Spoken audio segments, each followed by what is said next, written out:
हर रात की तरह आज भी मैं देर रात घर पहुंचा। हमेशा से कोई भी गलत आदत ना होने के कारण कॉलोनी में कोई भी मुझे देर रात आने पर गलत नज़रों से नहीं देखता था।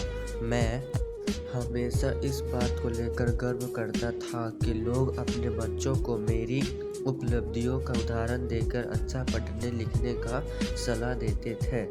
खैर, यही सब सोचते हुए मैंने अपनी चाबी से घर का दरवाज़ा खोला। हालांकि मुझे पता था कि जब तक मैं घर नहीं पहुंचता तब तक दीप्ति को नींद नहीं आती, पर मैं अपने 5 साल के बेटे चिंटू को नींद से नहीं जगाना चाहता था।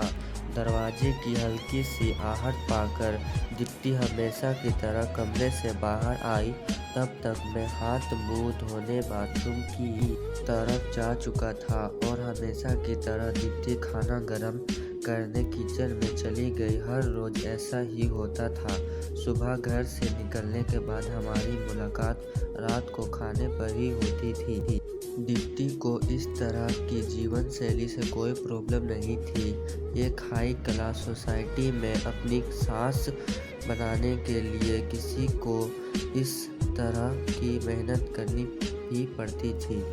चिंटू सो गया। खाना खाते हुए मैंने दीप्ति से पूछा, हाँ, काफ़ी देर से आपका इंतज़ार कर रहा था, लेकिन फिर भी इंतज़ार करते करते ही सो गया।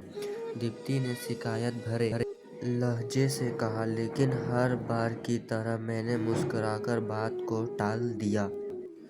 अगली सुबह रात को देर से सोने के कारण हर रोज मैं सुबह देर से ही उठता था, लेकिन जब मैं तक उठता था तब चिंटू स्कूल चला जाता था।